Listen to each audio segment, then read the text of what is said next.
Welcome YouTubers, Mr. Reef Buster. Today's video I'm gonna talk to you about a canopy that I made for my tank. My previous video I finished making the stand cover. I built the stand cover myself, measured everything out and did it accordingly. If you guys want to see how I did it, I'll explain that, if you could check out my other videos, it's gonna be there. Quick update on what's inside the tank. As you can see, I'm missing the power head on the left side of the tank.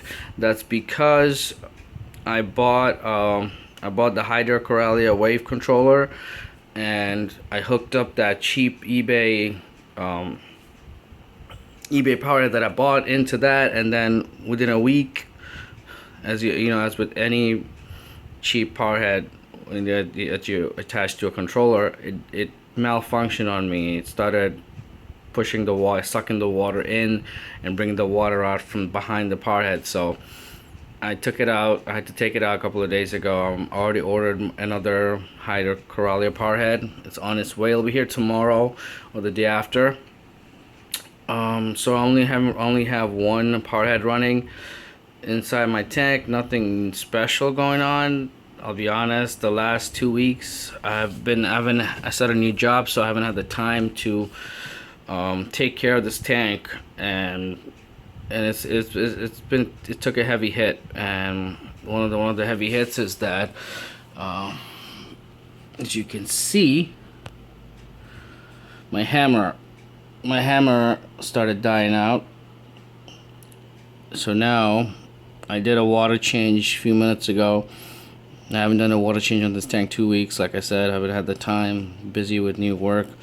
Now my hammer took the hit. Everybody else is okay. I put some zoanthids on the tank. I bought about 100 polyps. I got a good deal, about 100 polyps of zoanthids from reefstogo.com. They had a deal, $30 for 50 polyps, and that's free shipping included.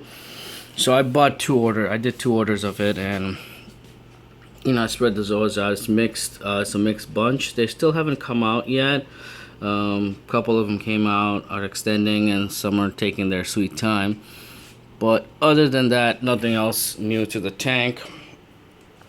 And I'll get to the canopy in a second. I just want to show you the Hydra Corellia smart wave controller that I got, and that's my LED controller.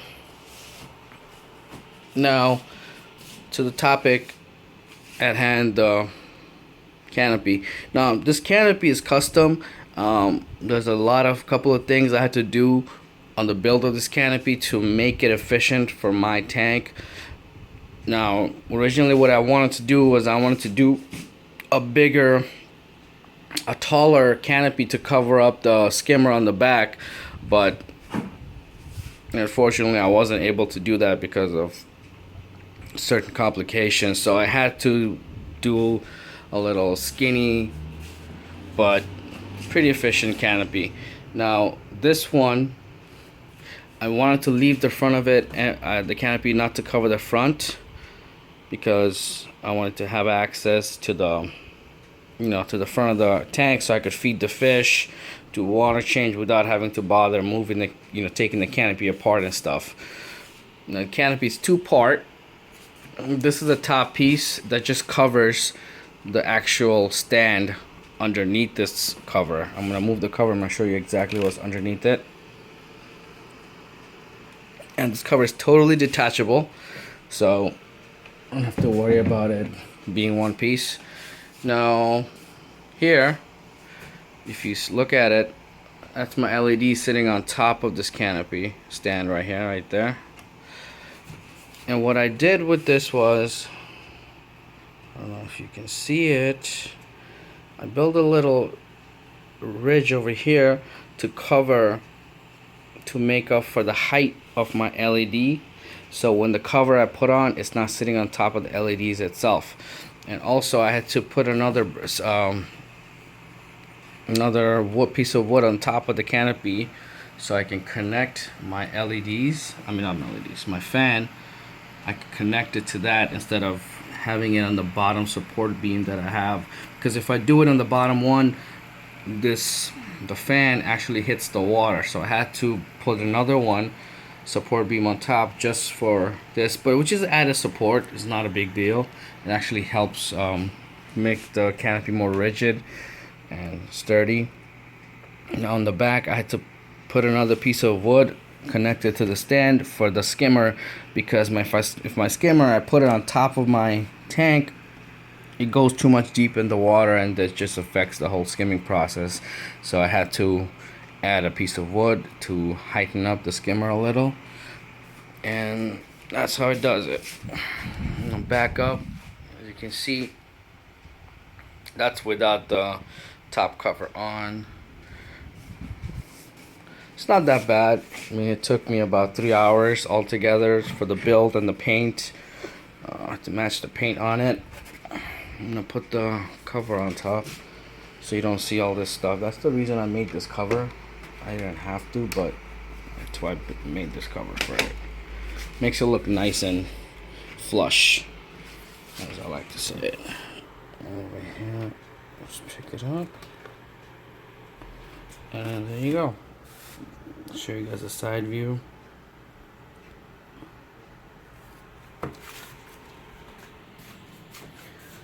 Yeah, so as far as the exterior and the canopy, everything is done on this tank. In the future, I'm gonna just keep giving you updates on if I add any stuff. I mean, I'm thinking about doing putting a sump underneath this tank. I'm still running on canister filter, which is not that bad, but considering the fact that more corals are gonna get added, I'm gonna need to get a sump and a refugium, all that stuff into it, because as you can see, 2 weeks without a water change, I lost half my hammer, and yeah, it's not acceptable for me. So I'm gonna have to get a sump so my next video probably will be when I make the sump. I'm gonna have to custom make my own sump, but we'll talk about it when I actually start building my sump. I'll make another video, maybe a DIY, show you guys how I do it. But until then, thanks for watching, everyone. I hope you guys liked the video. Subscribe, leave comments as usual, good or bad, and I'll get back to you guys. Thank you so much. Have a nice day.